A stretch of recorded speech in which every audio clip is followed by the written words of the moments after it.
Welcome to Crashing Game Night. My name is Matt Yorio. Tonight, radio, TV personality, and accessibility consultant Paul Amadeus Lane is crashing game night with us. Joined, as always, by the beanied one, Gerard Barrera. What is up, my fellow nerds? Hello, thank you. No, not goodbye. We just started. So what's going on, guys? How's it going? And then, of course, babyface Theowalski. Hey, what's and up, the everybody? And the Lions mane, Jason Belidio. How's it going, guys? How's it going tonight? Whew. It's going to be a good one tonight. Yes, sir. I'm excited. This is going to be awesome. I want to give a big thank you, though, to Paul for joining us. You know, you've got busy schedule with work and at the radio and whatnot. So how are you doing? I'm doing great, and it's great to be with all of you. I love the energy.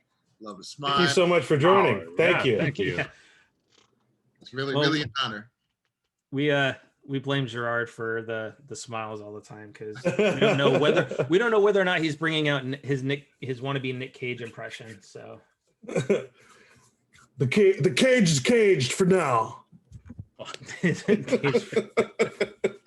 Again, Paul. Cage can never be caged. That's why he's still acting, right, dude. That's why he's still acting. That's why he's still got a career, man. And no joke, some of the movies are low-key good. It's insane. Is he the greatest actor? Dude. I don't know. He deserves his own documentary. That's all I have to say. Agreed. He really does. We need behind the scenes of why he's still acting. Yeah. Have you seen him on the new Netflix show that he's got? No, I haven't checked it out yet. Oh, dude, it's pretty funny. Yeah. It's like the entomology of curse words. Mm-hmm. Oh my god! Oh, I have seen that. So the history of curse words. I have to see that. So I guess, Paul, what logo is that's on your hat? Actually, the logo for one of my shows. So this is one for the Entertainment Zone. Mm-hmm. All of my logos. Oh, cool. All of my logos Nice. have like A on it for Amadeus. Mm-hmm. So Yeah. this, Okay. as you can tell, has like the little movie kind of cutouts for the film, and then for the Nice. text, I have one with a little circle around it, and then the main one for the company just has the A on it and everything. So just a little. Oh, that's sick. Oh, very cool. Nice. Nice It little just kinda subtle touches. In the light, it almost looked like an Arizona Diamondbacks logo. Almost. Yeah, kind of.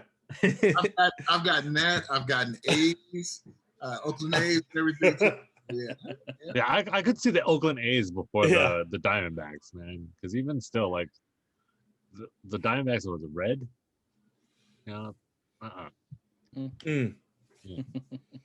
Yeah. So Paul, let's give our listeners and the viewers and stuff a little background on you because some people know you as an accessibility consultant across the board, but they don't kind of know the history of that. So you were in a multi-car accident that left you with a C6 injury.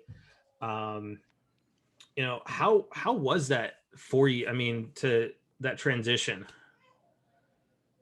It was a trip. Because when I had my anniversary from my accident last week for 28 years, it's been. Oh, and congratulations. It was just a trip. I was coming home from hanging out with a cousin of mine and some friends, and I was supposed to be chilling with my fiance at the time, but I wanted to hang out with the crew.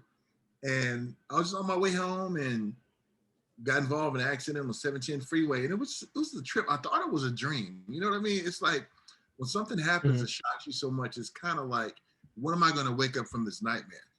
And about 4 months into it, being in the hospital, I realized I wasn't going to wake up from the nightmare, and this was like just what I had to deal with. So it was a transformational adjustment that I had to make with it. But like with anything, you either roll with it or get rolled over.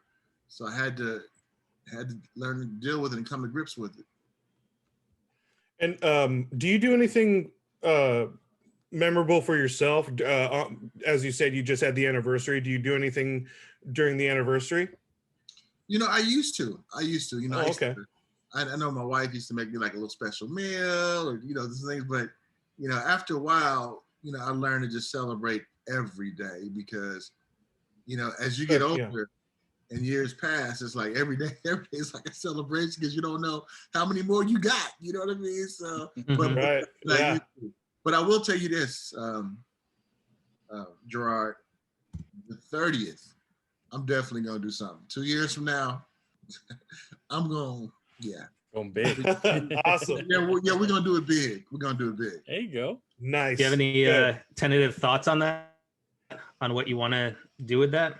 You know, it all depends if we ever get out of lockdown. You know, I would love, Yeah. Right. Yeah. you know, but I would love to just have like a gathering with like all my friends and people who've been down and new friends that I've met and just celebrate them. You know, rent somewhere cool and be like, y'all come on out, let's have some fun, let's do this, let's do that, and have like a really cool day. Start early, like in the afternoon. Yeah. There you go. And go till like 10. You had a nice long day of family and friends. Yeah. There you go. That's actually how I've kind of gotten to the point with my birthdays as well. I just want a dinner with the family and everyone just be here, family and friends, just hang out. I agree. That's probably the best you can ask for. Yeah, I think. Yeah, like, I would. Mine's just a day. No, definitely just go out and barbecue because you know you can be outside. You can kind of like go out and spread around a little bit, but Yeah. good old fashioned barbecue, man. So you said barbecue. That's my word. That's Yeah. my word. There you Barbecue. go. All right. It's a shame you're not at Lucille's anymore, Jerry. Yeah. Well, I can still pull a few strings, I think. We'll see. It's about your connections, man. It's about Yeah. your connections. Your We'll see. connections, you know. So yeah. So when we look at your career, you went to 2006. You attended the back there. It was the Academy of Radio and Television Broadcasting, and you graduated with honors. Very What cool. was the competition like for graduating with honors? Oh, geez. You know, it was crazy because it's an accelerated course in broadcasting. So they teach you from the inside and the outs, marketing.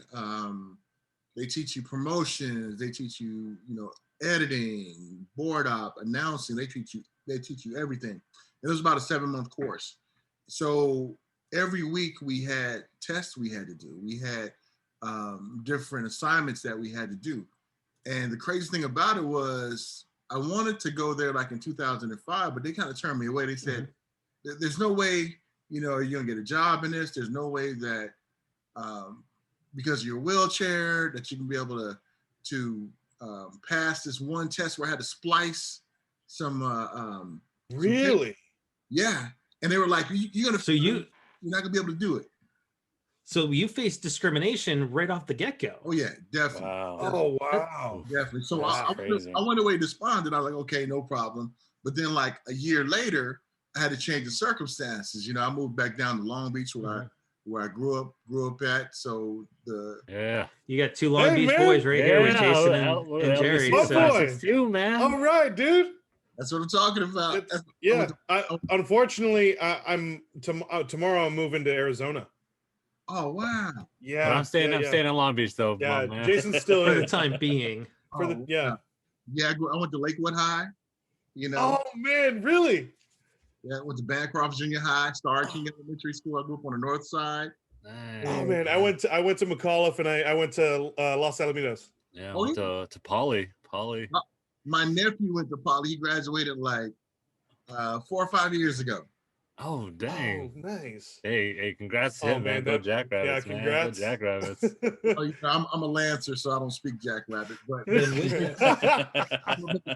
crazy thing about that school was about a year later, I was able to go.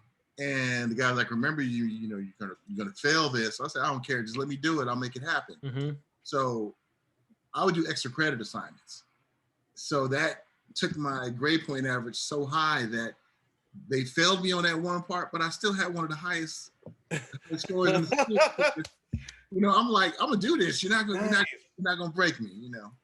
That was your mic drop moment. I It's love like, that. right? I love you failed that. me on the one, but I'm still gonna get honors. I'm like, Um, yeah.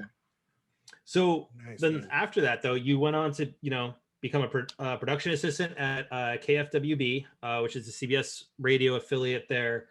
And then while there, you ended up getting the job as bureau chief for NBC radio affiliate out there as well. Oh, cool, man. I mean, how does that feel to be like essentially 1 year removed from them basically telling you you are not going to get a job to starting off as a production assistant and then getting a bureau chief position? Well, you know, it was crazy. Another surreal moment. You know, working for KFWB in the #2 market in Los Angeles, you know, that give you a little bit of cred in the, you know, working at market #2. Mm-hmm. So the station that I went to, the NBC radio affiliate, was in San Bernardino, which was market number 24. So it was closer to my house. I live up in the high desert. So it was just weird set of circumstances. You know, I've always been the type that I'm gonna do my job, I'm gonna do it well, I'm gonna go above and beyond. And that caught the eye of the station owner. So I kept getting promoted. And then he's like, "You want to do this?" I was like, "Sure." And then that's what happened at that station. That's awesome, man. There you go. Yep. And then just a few years ago, you became the bureau chief of KMET 1490. Mm-hmm. Wow. You went on to start your own show, The Fast Lane, which I love that. I mean, just it's just play on everything, right? And then you also did a TV morning show, Coffee Talk, that simulcast onto KMET too. What was that like, moving from being on the radio to being in front of the camera in that transition? Well, you know, it was kind of crazy, but I was kind of used to it because when I was at Lakewood High, I had RLP, radio and television production. So we had like a TV studio on the campus until they closed it down, and we had to go to where downtown where Reed was, the continuation school. Everybody always know about Reed. Over at the public access channel. So, you know, I actually worked in that environment. But then like many years later, it was really cool because you get to see some of how technology has changed. And the only thing I didn't like was on the radio, you know, I can wear like a tank top, shorts, nobody can see me. Yeah. But TV now, I had to still wear shorts, but I had to wear a shirt and a bow tie. So is that, I see some of those TikToks out there with like news anchors and stuff kind of showing off like, hey, this is what we, you know, wear on camera from the waist up, and then they're in shorts. Is that really how it is? Absolutely. I used to wear shorts every day, even in cold. You know, I look good from the waist up, you know, but I have my sneakers on and everything. Because I figured they were just joking about it, right? Because I mean, some of the broadcasts I've seen out when I was living out in Colorado, like they always showed everybody, you know, full body and stuff. So I just thought, yeah, you guys are just joking, but man, that's awesome though. At least, hey, I'm just gonna wear shorts. It's like going to a Zoom meeting. Oh yeah. So when we look at that piece, right, and then 2016, so year after you were doing all bureau chief and whatnot, you started the Tech Zone, focusing on tech that's helped change your everyday life, you know, from that's awesome. Was it from gaming, entertainment, sports, you know, the whole gamut for you. And a couple of years later, you debuted Entertainment Zone at Comic-Con 2018. Oh dang, nice. That's incredible. So 2018 was a big year for you, because not only did you have Comic-Con, right? You had you did a TED Talk up at PlayStation. Dang. And then you were also moderated the accessibility and games panel at E3 2018. Wow. What? That's incredible. Awesome. Dang, dude. Yeah, 2018 was crazy. That was one of the years where things just kind of went into warp speeds. You know what I mean? It was exploded for sure. You know, like, and to have you go over that, Matt, I was like, yeah, that was all in 2018. Hey, I do my research on our guests, you know, and that was the one thing is like, you know, because we've been going to E3 since 2014. Yeah. As well as that's how we all met. Yep. And the only one I missed was 2017.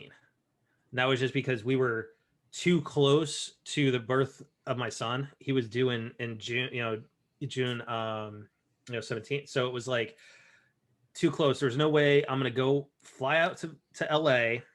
We were in Colorado at the time, to basically potentially have to land and turn around and get my butt back on a plane to head back to Colorado because he's being born. And it's kind of funny because I was working in downtown Denver at the time, right down by the Capitol, and my wife tells me, go to work, you're fine. The contractions are far enough apart. I sit down at my desk. I'm down there for maybe 15 minutes. Hey, hon, you need to come home. And at that time, because the bus schedules, the way they work for rush hour, same kind of like LA and stuff, is you have the expresses that go in one end, but they don't leave. You have to go down to like the bus station or whatever. So here I am booking it down, 16th Street Mall, which is outdoor strip that runs between the Capitol and Union Station. And I missed the bus. I'm like, man, I'm going to miss my son's birth. But luckily I got there in time. So, so when we look at, some of your highlights too, which what, Matt, if I could just go back for a minute about that accessibility panel, huge shout out to Jeff Keighley for giving me that shine to do that. That was history making. I'll tell you why.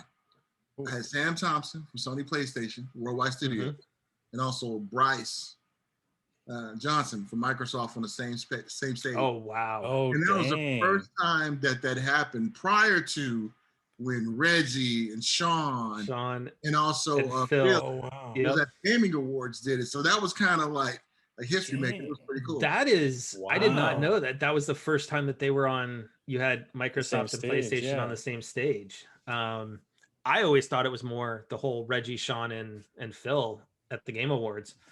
So what was that like, having them on the stage at the same time? It was cool, because I met Sam. I met him at PSX 17. I met him through Kevin Chung, who was the lead counsel for Sony PlayStation at the time. We did like a little panel at PSX about it. And so I had a familiarity with Sam, and he and I would keep in contact with each other. But Bryce, I didn't know Bryce from just his reputation of doing a lot of great things with accessibility for Microsoft and Xbox. And it was really cool because, we are all still close today.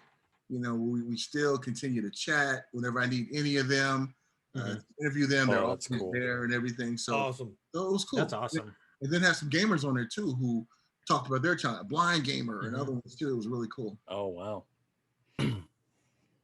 Yeah, because when you talk about Blind Gamer, are you talking about Steve Saylor? No, it was actually. Yeah. We don't mention Steve no more. Steve is too. He's too up there now. It was James. Steve's my buddy. James Rath. Okay. James is a really cool guy, and Steve's my buddy. Steve was funny. I told him he's gonna be the new Crying Jordan because the way he was boohooing over the Last of Us Part 2. So I said it's gonna be the new Crying Jordan. Now he's moved into streaming on Twitch, like heavy duty, and he's got a blind reacts or a blind playthrough is what it is, where he's having people come on and play with him through games for the first time. He just had Brittany Bombacher really cool. On from What's Good Games, was like the first initial one and whatnot. So awesome dude. One day I would love to have him on as well, to talk to him about his side, because you guys are both accessibility advocates. He's more on the sight impaired and whatnot, which he got to work on, Last of Us 2. So from your side, what different things within like gaming and stuff have you worked on from an accessibility standpoint? I worked on The Last of Us Part 2 as well. It was it was me, him, BC, Brandon Cole, Morgan, for the deaf community, Morgan, Steve,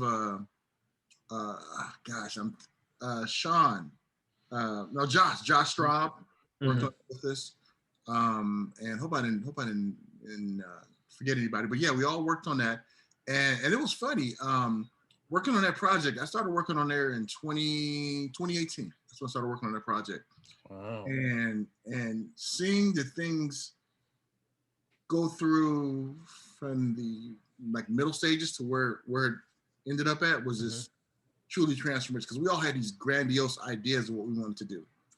And to have the team at Naughty Dog with Alex, with Maria, with Sam, you know, to give us, you know, almost everything we wanted in that was awesome. And then that's my first time seeing the blind accessibility features and also the hearing impaired. It was like, it was cool. It was awesome. Wow. It was awesome.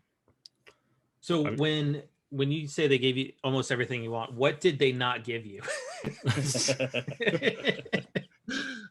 Man, I still got that NDA, so I can't talk. Okay. Oh, We're good. Oh, yeah, We will not violate NDA. That is but our rule. But I will tell you this: that once they do put it in anything, I'll say that was one of the things that we wanted in that project. Okay. Oh, okay.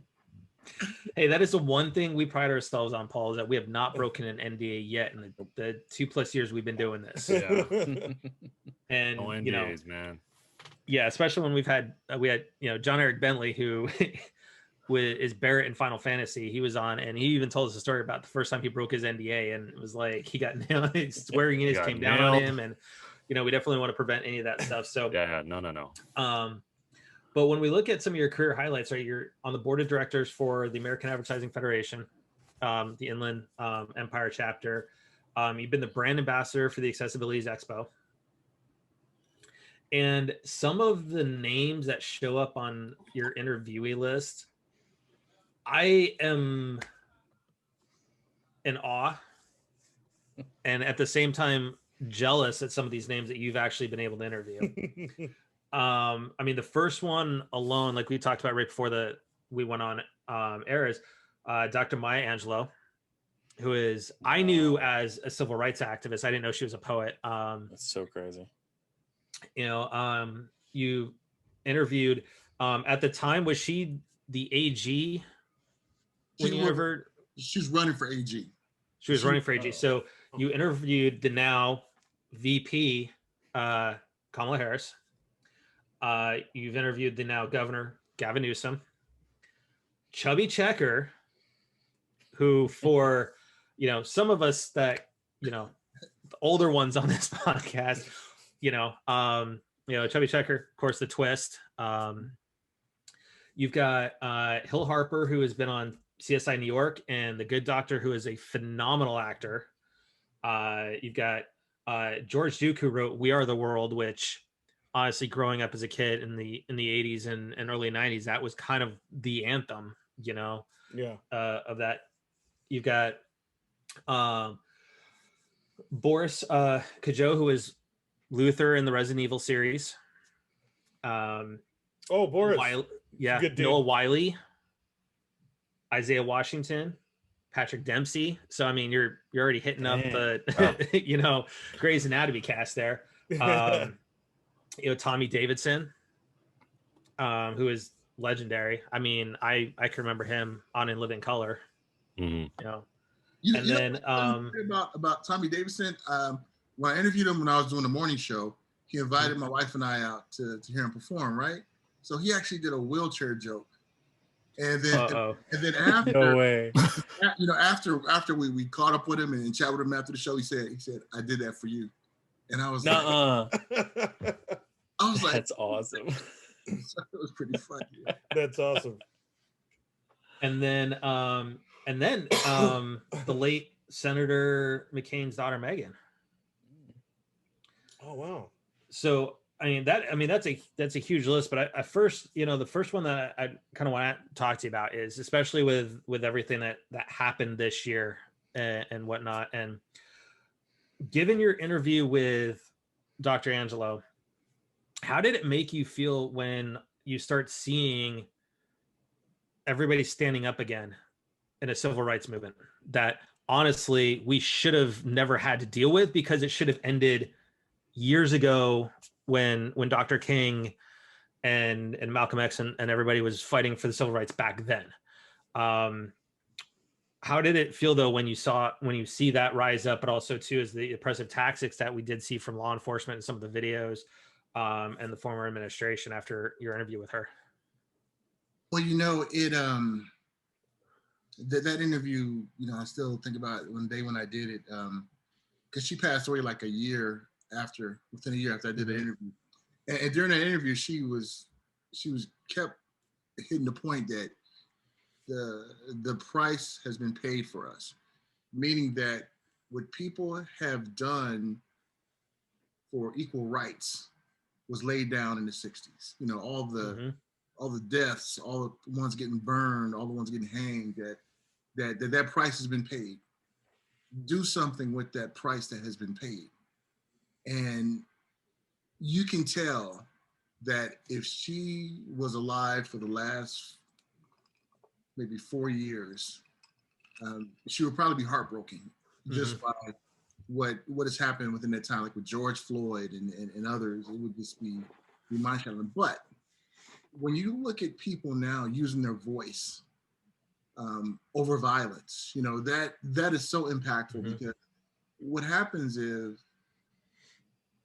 if a fool and a wise man argue, it's hard to tell who the wise man is. So I think if you see more people elevating the conversation and trying to act better, and if we do a better job of glorifying that, people who act right, and not glorify the ones who are acting crazy, I think a lot more things will get done. But to have her say about the price has been paid, that still just echoes in my ear like it was yesterday. Wow. And that is something that with a lot of her speeches, she would hammer that point home. And I think that's what makes things from over the summer, because we have several Black friends that are extremely close with us, or other content creators or the podcasters and stuff, friends that we've known for years. And to see, the protests and how they were treated as almost like, it was something that had to be put down. I mean, that's exactly the exact words that Trump used. To see it, I would say 95% of it was peaceful, was 100% peaceful. It was just a bunch of, like you put, crazy people that a lot of them had nothing to do with the movement that were starting these fires and looting and stuff. And then you compare it to what we saw on the 6th, where it was the exact opposite. And to me, it pained me a lot to see that, we have, on one hand,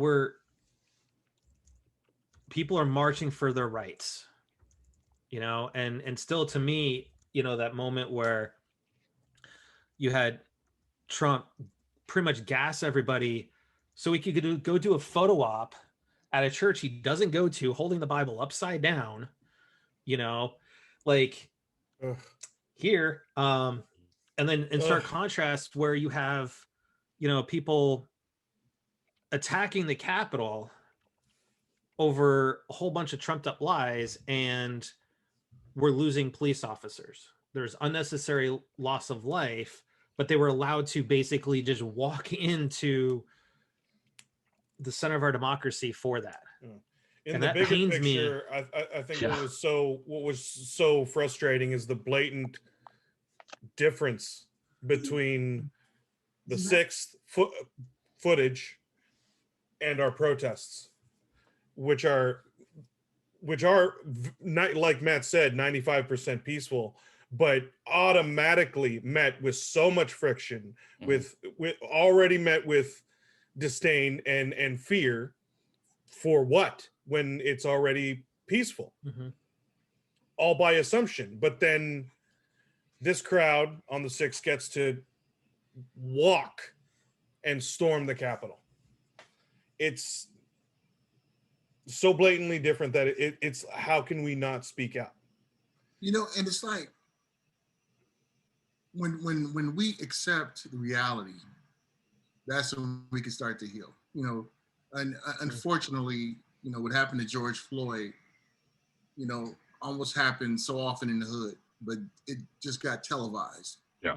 And when it got televised, then people were like, "Oh, this is crazy. Why are we doing this?" More people, when they find out what the reality is and get out of their bubble, that's when they start to develop something that's pretty special that we all have, or we should have. The majority of us should have this, and that's empathy and sympathy, putting ourselves in their shoes. Absolutely. But until catastrophic moments happen, one's kind of like what Dr. Angela said, my Angela said, when people show you who they are the first time, she said, believe them, you know, and they're just not they're not good people out there who are just stoking a lot of fears and lies. And they're just a small swath of them, but they hold so much power that they influence, you know, weak-minded people. Kind of put you in the mind of the Force, you know, when you use a force to get somebody to do something, you know, weak-minded. These are not the droids you're looking for.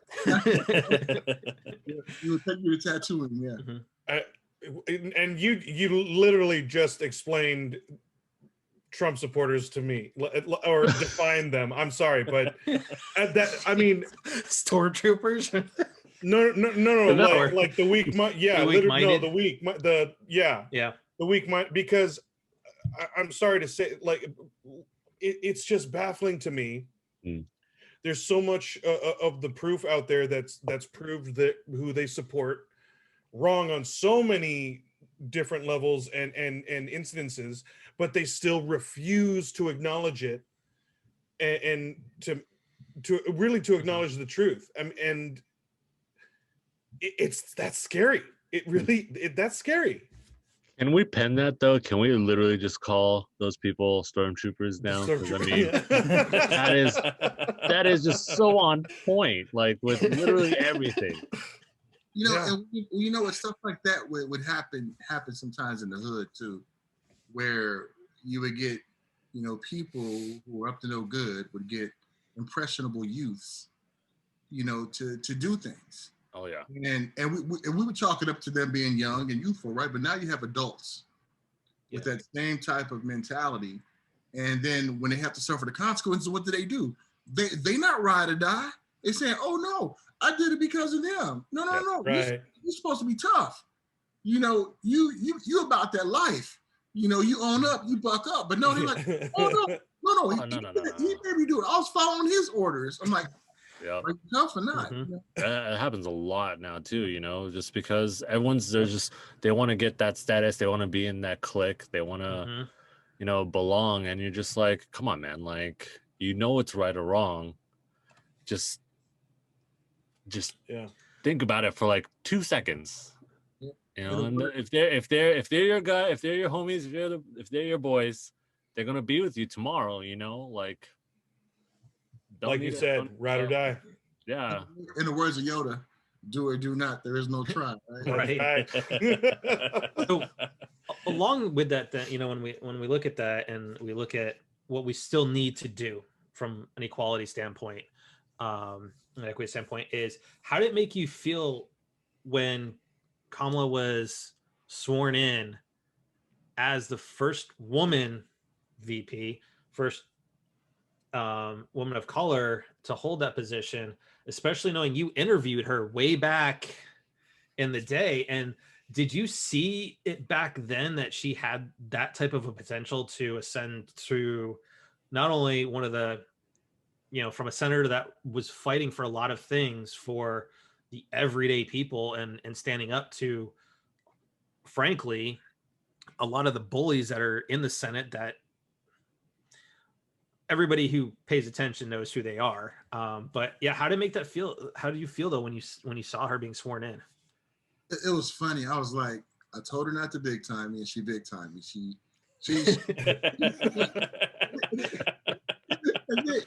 but you know what though? We knew there was something special about her when we interviewed her when she was running for California AG. We just knew the way that she just comported herself, the way that she was no nonsense, you know, and we knew the future was bright for her. We didn't realize how bright that future was going to be. You know, we thought maybe Senate, you know, but then as you saw her in Senate confirmation hearings, when she Bill Barr, when she cross-examined him on things, I mean, she just had that black woman still like, Mhm. like that face she gave Pence during the debate. Yeah, yeah, and you knew something was really special about her leadership styles, and you could tell that shows you how starved that we are for leadership, because just the way that she comports herself, people think that that's like something new. And say no, she's that's been her, because we've been following her career for a long time, but to see what she has been able to accomplish, it's like wow, it's like an aha moment. You're like, wow, this is really happening. So of all your interviews that you've done, beyond even the names that we kind of highlighted on, who's been your favorite to interview, regardless of what their station in life was, whether they were like a rising star like Kamala, or they were like Chubby Checker, or they were just an average person? Like who is that one person that was your favorite interview? Wow. And I got to update that list too, because there's some more I didn't add on there. I would say Cole Sprouse from Riverdale. Oh, no way. And, Really? And what made it the best though? What's funny was I met Cole like when Riverdale first came out at Comic-Con, and he and I kind of hit it off. So that next morning in the press room, he and KJ was like, hey Paul. They remember my name. I mean, I'm the only guy in a wheelchair, right? So they're gonna remember me. So what happened was, the following year I took my nephew to cover Comic-Con with me. So I sent him to the Riverdale room, and I was at the Gifted room for the show The Gifted. So my nephew was like, hey Cole, I'm Paul's nephew, the guy in the wheelchair. Cole's like, oh yeah, that's my buddy. And my nephew was like, he was like, he do know you. I said, yes, I do. And the reason why I say Cole Sprouse is because Cole is really down to earth. And the way people treat me on like a red carpet when I interview them, that really has impact on me. Because I've interviewed some people where they're kind of like, if I touch the chair, I'm going to be disabled like you. But Cole will come and hug the chair, hang on it, and we're having some fun. And also David Agila, who Star Trek Discovery, he played Cleveland Booker. Okay. David Agila was one of the coolest guys that ever, because he's a British guy, and he's like super cool. But 99% of them have been amazing and memorable, and it's kind of hard to lock down one, but those are just some of the ones that really left an impression on me, especially the ones I can interview live, face to face. China Ann McLean was a good one. She was like, hey, your bow tie looks dope, and they're really cool people. Nice. So before we get into the other couple of questions I have for you is, you've got a video that is on your YouTube channel that you did in conjunction with Android, that really kind of gives an overview of kind of what your daily life kind of looks like. So before we move into some of the accessibility advocacy stuff, I want to play that for our viewers and stuff. That way they kind of give that sense of kind of the stuff that you are going through on a daily basis. So let's go and get that fired up here.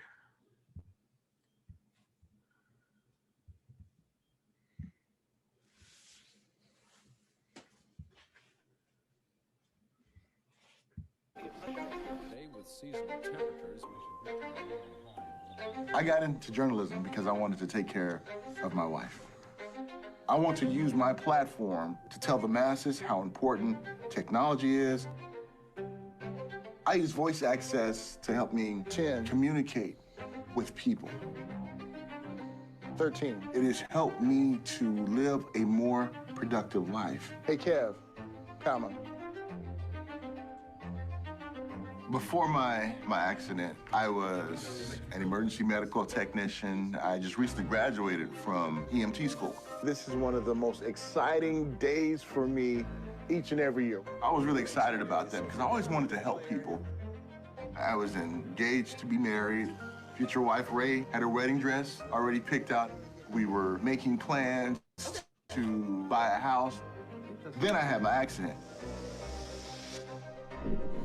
My heart stopped for 52 seconds. Hey, Google, play exercise video. Then I remember the doctor saying, I'll never walk again. I'm like, what do you mean I'll never walk again? I'm looking forward to sharing all the latest and the greatest assistive and adaptive technologies. My 8 months in the hospital had a lot of complications. It was a time where we were going to just go our separate ways. She stuck with me because she really loves me. I realized just how precious of a gem that I have. I went from having my life planned out before my accident to now having to remap my life. Hey, Google, launch camera. Can't be an EMT no more. My fingers didn't work. I couldn't be a musician anymore. So I'm like, what in the world am I going to do? So I went through a lot of depression. I didn't want to live anymore. And then a light kind of flickered on. Remember who you were. Remember how you used to make people laugh. What's going on, fellas? What's up, how you doing? Be that same person again. What's up, Paul? How you doing? Go back. When I found out I could use my voice, man, the skies was the limit. With Android, I could be totally hands-free. Technology has given me a power beyond what I could ever imagine. It's like I'm a superhero. I was an overnight news anchor. That mushroomed into being a producer for the morning show. Went from now being a host of the morning show. I want to impact people. It's my mission to talk about assistive and adaptive technologies. I am so passionate. I want everyone else to feel that too. Thank you guys so much for coming out.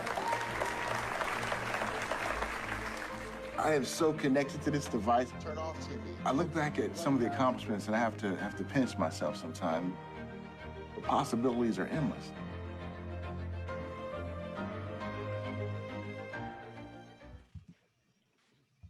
Wow, that's a great video. Really quick before we go, I just gotta give you props on the bow tie, dude. The bow ties are on point. It was like on that point, purple yeah, one right? at the Abilities Expo. I want that one right now. So good, so good. You know what's crazy? I used to wear bow ties all the time when I did my shows, and then it wasn't until I wanted to launch my new merch line that I started wearing like my merch shirts and everything. But I might go back to my bow ties from time to time. It's got to make a resurgence. Dude, you can bring it back, dude. You can bring it back. Bring bow ties back. And bow ties are cool. And to a shout out, I think that's Robert Earls at the end of that video. Yeah, I've been doing Robert Earl for years, man. Oh man, you know they got a really great barbecue there, man. Yep. Shout out to the Robert Earls, man. You recognize That's why I was like, I know that place. Like, they got some. Yeah. So their barbecue is good. In that, right? You said you had that spark, right, where you wanted to remember yourself, right, and what made you, make people smile and stuff like that. But what was that trigger point that made you look at really being that advocate for disabilities? You know what? I ran from it when I first got into the broadcast industry because I felt it was a hindrance to me progressing.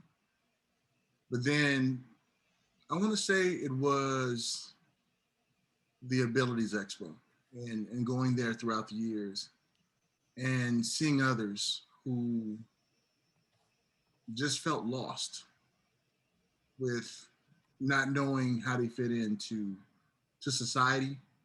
And I was like, I have a unique situation, I have a unique position. Use that to inspire my community to strive for greatness and don't settle for ones telling you that you can't do nothing.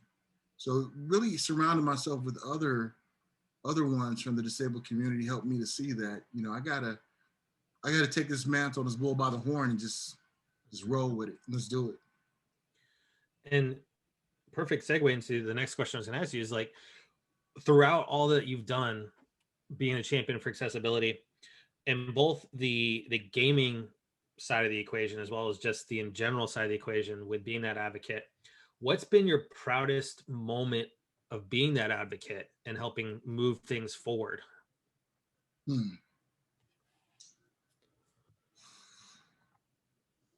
Probably that Android piece that you just showed. It was like a culmination of the journey. And really, if You know, if I would have died after that came out, you know, I would have felt fulfilled, you know, because it was a retrospect of what I went through and how far I came and to being recognized. And that was just, to me, one of my proudest moments of advocacy, because people were able to see that you don't let anything hold you back, whether if you're an able person or a disabled person. And for the disabled community to see, wow, there's a guy in a wheelchair that's doing TV, that's doing radio, that's doing reporting, that's doing interviewing.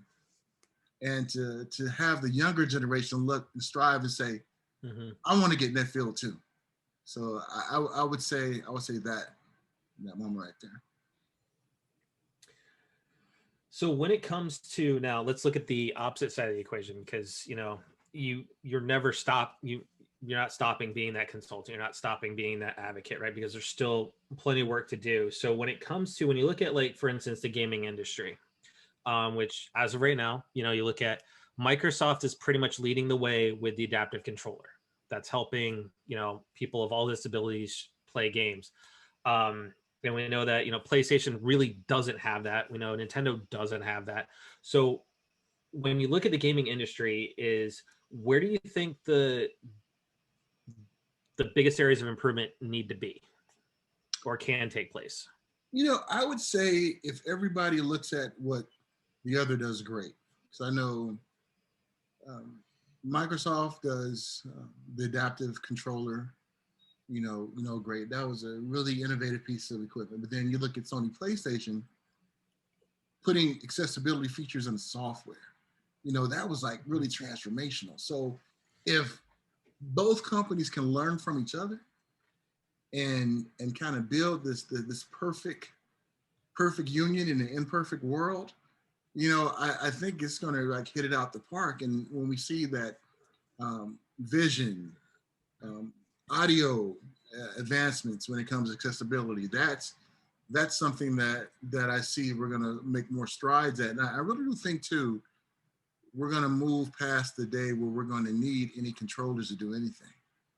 I really think that's going to be the next domino to drop. See, what needs to happen is big tech has to align with the gaming industry and introduce these type of innovations where you can control things by just your eyes and your thoughts. Oasis. Yeah. Oasis, man. Yeah.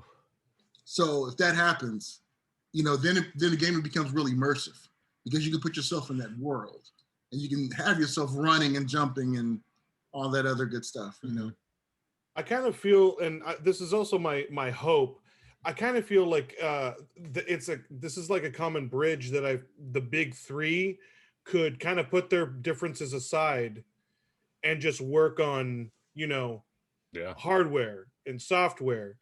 They don't have to work on IPs or anything, but purely for accessibility. And I feel like they can find common ground in doing that. And that's what I hope they do in the future. Because like you said, learning from each other, that can take so much time. But what if they just work together? And here's the crazy thing about it. The ones who are in the trenches, they all get along. Like Bryce and Sam get along real good. And even May over at Ubisoft. And also David Tisserand over at Ubisoft. And Ian, we all get along. That's the thing about it. We just got to get the people who are at the top. I mean, to a lot of those guys, there is no console war. There is no evil Nintendo, evil PlayStation, or anything like that. And they just most of the people, they love hanging out together. Most of the execs that we've spoken to have both consoles, or at least like have their console and like a Switch or something. Everyone has two or three or all of them. Yeah, definitely. Yeah. So, real quick, Jerry, I gotta say something. Throw out the bird. Newman brought this up in chat. Oh no. He said bow ties are better than beanies. Yo, if Jerry comes on with a bow tie and beanie, no beanie, just bow tie. Bow tie. I might be able to do that. I can swing that, but no beanie, man. Like Jerry, I did that before. A bow tie and a beanie on one of my shows. I did that before. See, why not? I love it. There we go. See, we got the same. There you go. But I'm sure Newman would end up saying Paul can pull it off. We're not so sure about Jerry. I don't know, Jerry. So Paul, when you look at we look at what the gaming can do better now, the world as a whole. Okay, so all of like big tech and gaming, but just in the world in general, what can the world do to help further accessibility? We're starting to see it now with the Consumer Technology Association, the foundation branch. They do a great job of bringing everybody to the table, whether it's gaming, whether if it's software, whether if it's sensors, whether it's all the assistive and adaptive technology. We're starting to have that conversation now. And what companies are realizing that when something is made for us, other people try it out too. And they like it. They love being able to tell their smart speaker to turn on their thermostat. They love having their voice control their TV. They're starting to realize that, hey, if we do this, everybody's going to love it. Because you look at some of the accessibility features in games now. Some people use that because some people have hidden disabilities. Maybe they are getting a little bit older. They don't have that reaction time no more. So they may use a little target lock or other features. And when big tech recognizes the value of it, of the 15%, then I think we're going to see things thrive and more. But we're starting to see big things happen now. That's a good point. All right, the last question I have for you, it's a fun one. So we have to kind of get off that. So the one thing we always ask our guests, especially with the name Crash the Game, is what is your favorite game to play when you are able to have those get-togethers with family and friends to play? Wow. I would say Civilization Revolution. Sid Meier. Civ Rev? Wow. Wow. All right, good one. That's I did not expect that answer. No, yeah, Yeah. it's good at all. That's a good one. Yeah. Everyone's, especially when it came out for the Xbox. I got it for Xbox.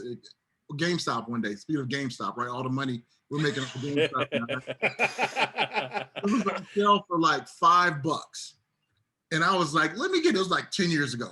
Yeah. I got it, played it, fell in love with it. I used to play that game every day for 3 years straight. Oh dang, man! That's you bring weird. it. Speaking of game, you bring that up, man. That group really took the hedge funds to task. Jeez, I know. I'm a slow clap that a little bit. To the point, one of them declared bankruptcy today. Yeah. Wow, I couldn't even buy that. I tried to buy some last night, and they took it off. But then now they changed it because class action lawsuit got slapped on today. Robinhood, yeah. They're like, okay, we'll release little tidbits now, but I went to Cash App and bought me some more Cash App. So, and that's really quick. So you know about the Reddit group that said to go to other apps or other stock, right? One was Doja. DOGE, yeah, Doja. I invested in it. I followed the group. I put in $100 in Doja in Robinhood. I'm averaging $550 to $560 right now. Dang, it started, so out of nowhere. We all kind of did it. It's a penny stock too. It's like a 2-cent stock, so anybody can really get into it. For everyone's following nothing, right now, and man. It's crazy. It ended just shy of 4 cents. Wow. I can't. I was like, dude, I'll roll the dice. I'll do it. But okay, I'll put it in 100. I'll be comfortable with that. Yeah, I did AMC today. I did AMC today. AMC's climbing too. Yeah, AMC, yeah. AMC's climbing. I love how people were like talking about investing in Blockbuster, and I'm like, do you guys really understand what that means? Yeah, that's because there's still one left, sir. I don't think that's hold on. I can speak to this because 10 years with Blockbuster. That's a franchise who negotiated with DirecTV, or not DirecTV, Dish rather, to keep the rights to stay Blockbuster. Basically, Blockbuster, the only part of that thing that even exists anymore is Blockbuster Online. And that's Dish is using it as their pay-per-view movie service. Oh, there's still one physical store, man. But it's Yeah. not, it's a franchise. But it's a franchise. It is, it's a they franchise. own It has that. nothing Yeah. to do with Dish. So they negotiated the rights to be able to say we are still Blockbuster. They have everything. And one day we need to go up to Bend, Oregon, go visit the store, swing by Sony Bend Studio, go see that place too. You know, and I think that's the sad thing about what technology has done, though, is that we don't have Blockbuster anymore. I mean, think about it. Friday nights going to Blockbuster, renting the movies. And a 3-day rental. 3-day. No, do you want it for one day or for you know, how many days do you want that for? 1 day, 2 day? Put that on there. Hey, by the way, you were late. There's a restocking fee. The race to get to the store on Tuesdays, because that's when the new games came out. So you had to be the first movies one. And yep. And yeah. Oh, I totally remember. You know what? That was probably one of my. I love that job. I mean, God, I was with them for 10 and a half years. I still miss that job with Jason and I. Yeah, we had a blast at our store, man. So dude, we had so much fun. Speaking of games, really quick, I want to kind of cover. It's about time to get Paul out of here. Unless you want to hang out for a little while longer, Paul. I know you've got your wife and everything to go hang out with. But Games with Gold and the PlayStation Plus games came out. So looking at Games with Gold, you know, we kind of touched on this a little bit, but we've got Gears 5. It's pretty much highlighting the games. You've got the old school Indiana Jones, Lost Planet 2, Resident Evil, and then Dandara, which I haven't heard of. But, you know, for once, Xbox actually put out a solid lineup. Yeah, it's not bad. It's not bad. Yeah, what do you think? What do you think of this, Paul, for the Game Pass? You know what? They had to do something after that debacle when they tried to raise that price.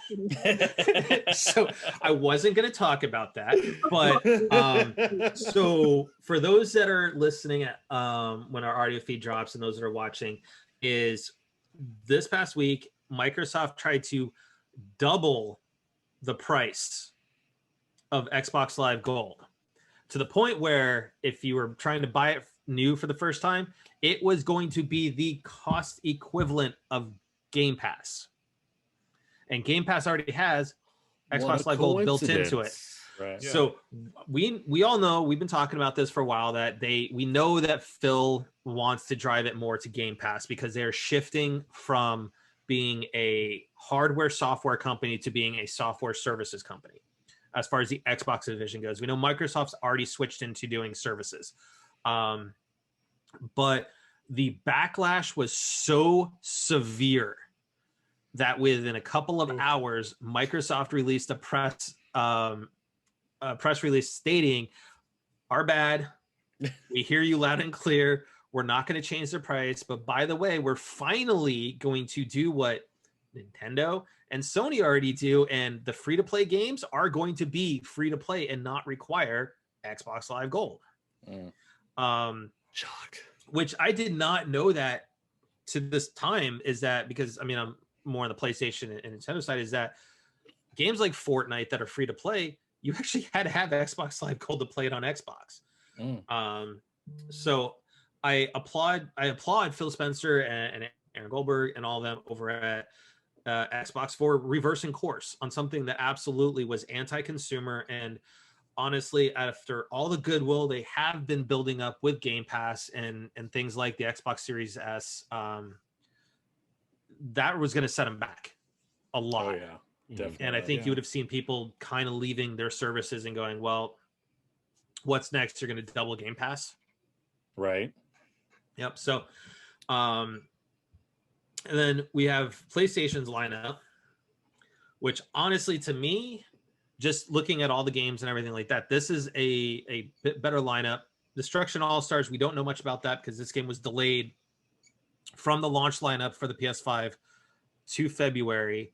But Concrete Genie is an amazing game with an amazing message that is all about anti-bullying, which is huge. You don't see a lot of games coming out that really have those messages other than, you know, you have Concrete Genie for anti-bullying, you have Last of Us Part 2 that deals with LGBTQ,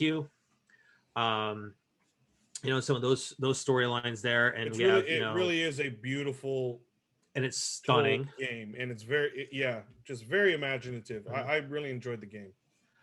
Control Ultimate Edition, which is, I know Control was a game I've been kind of looking at and whatnot. So I mean, these are some great games as well on the PlayStation side. So Paul, when you look at stuff, which do you have all three systems, or do you tend to go towards Xbox or PlayStation? You know, I have the old Xbox One, and also, I have the Xbox One, and also have the PS4. I have a PS5, but I do not have the new Xbox system. But I'm partial to Sony now. So. There you go. Okay, is that because you're in good company, sir? You're in good company. is that before or after working on Last of Us Part 2 with Neil Druckmann and Naughty Dog? You know, it was actually before. Actually, before it was shocking. It was shocking. Yeah, I was an Xbox believer for many years. I was anti PlayStation for a long time until I gave it a shot. My nephew had a PS4, and I was like, "Whoa, this is pretty dope right here." And then after that, I just rest is history, as they say. Awesome. Yep. I was a PlayStation denier for a long time. PlayStation denier. It's okay, man. It's okay. Like with us, we don't hate the gamers. We hate the player, right? So well, that's the one thing is like we look at it right. We don't hate the Xbox community at all. Where we kind of knock Xbox is on the business decisions. Yeah. Like for instance, trying to double, game, Xbox Live. Yeah. Going with a naming convention that is so confusing that people were actually buying Xbox One S's and One X's thinking they were getting the Series S and X. Ones. Yeah. I have all the respect in the world for Phil Spencer, though, because of what he's trying to do. Right. He is very much an advocate of let's tear these barriers down and let's just everything is on everything, Yeah. And would I love to have xCloud on my PS5? Absolutely, because I would love to play Halo and Forza. But to me, Halo and Forza are not enough for me to go drop $500 on a system just for those two games. Yeah. Mine's Halo and Gears. God, I miss Gears. Yeah, another buddy of mine who's in the industry like us is Tony Polanco, the Dominican Dominator. Tony was on a couple weeks ago. Yeah, and that's what he told me many years ago. He said, "I'm just PC gaming for Microsoft games." PC will always be, number one. But it's when you go to the consoles, like everyone's like, "Oh, I'm always been PlayStation. Oh, I've always been Xbox," and it's like. That's fine. You do you, but just know that there's going to be some games that you can only get on PlayStation, only some games that you're going to get on Xbox. And my biggest gripe right now with this newest generation is Xbox decision to wait 2 years for any exclusives. Xbox Live exclusive. You and your exclusives, dude. Yeah.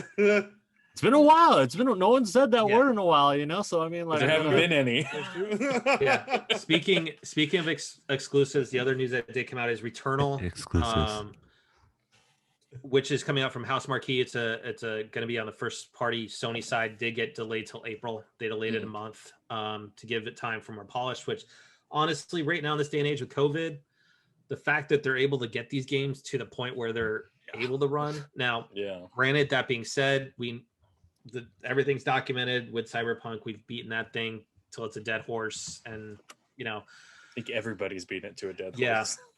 and now they released a patch with a game-breaking bug in it. So yeah, I read some of that. It's just so ridiculous. It destroys the save file. And again, it actually prolonged me from finishing the game. I am literally on the last mission. But I saw the weird workaround. It was like load up an old save to test maybe to go back and wait like 23 hours after you I'll just wait. I'll wait. Is the best workaround you got. Yeah. Right. That poor game.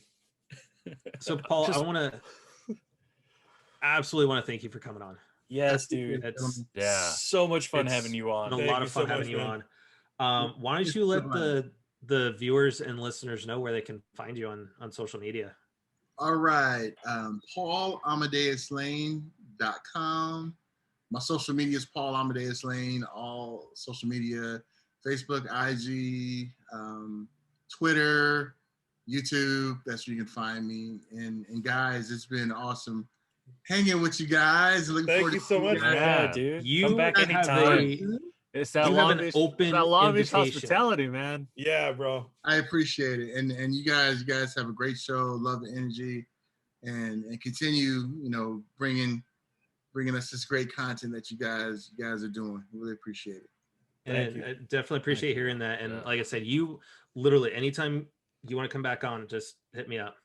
You know what? Maybe I'll come back on and break some breaking news. Dude. Next time I see you, I'm gonna sport that bow tie. I'm gonna find one. I'm gonna do it too. Next time I'm on here. Next time. Oh, we're all gonna bow tie up. We'll do it. Bow tie up. All right, we'll bow tie up. We'll name it the bow tie episode. Don't suit up. Bow tie up. Bow tie up. Yeah. I like it. But no, you have an open invitation, like any of our guests, because this is once you come on, you have some fun with us. You're part of the family. And once again, congratulations on all of the success and dude, advocacies of everything that you're doing.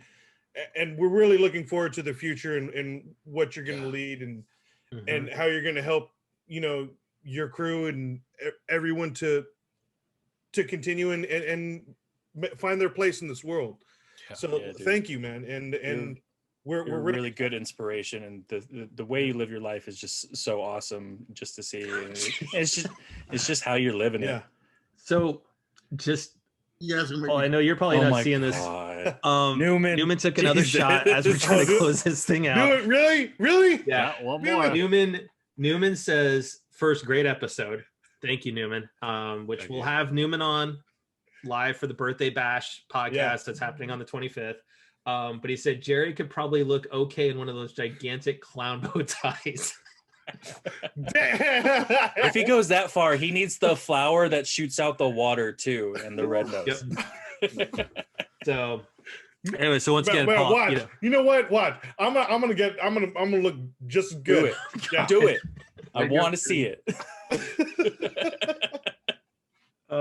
So it's good, Paul. Thank you very much for crashing game night with us. To everybody that watched in chat and joined us, just watching in the backgrounds, and that will be listening to us when we drop the podcast this weekend.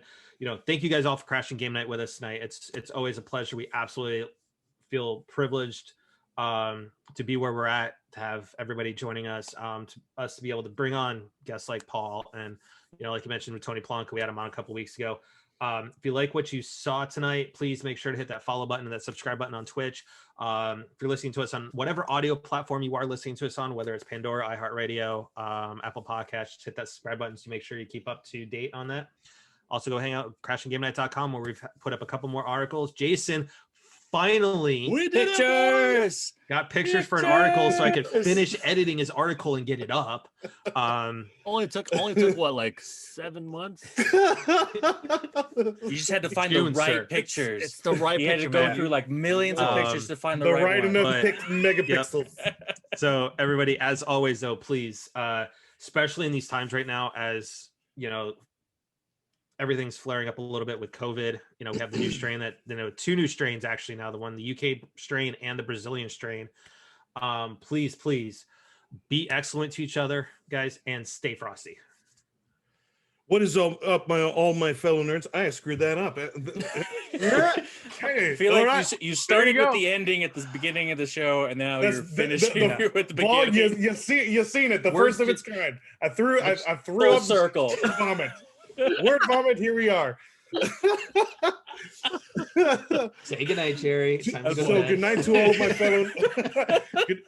Good night to all of my fellow nerds, and I would just like to say, remember, the struggles are still out there. Show all of your support for everything. Black Lives Matter, LGBT, all of the causes. Show your support any way possible. And once again, just be kind and spread that love. Definitely, man. Shout outs again, Paul. Definitely when this whole thing comes out and we're able to get a sit down together for Absolutely. damn sure. We're going to Robert Earl's for sure. That's what I'm talking about. That's the Hey, spot. do it. Jerry and I will make the drive in from Phoenix. Yeah. It's We're a 5-hour drive. down Robert Earl's, Yep. get some ribs. But thank you again for joining us tonight on our game night.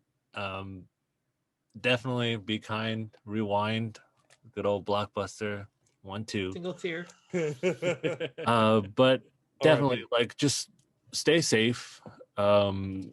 Support all the local businesses, the small businesses, because those are the ones that are slowly dwindling, and we got to keep those around.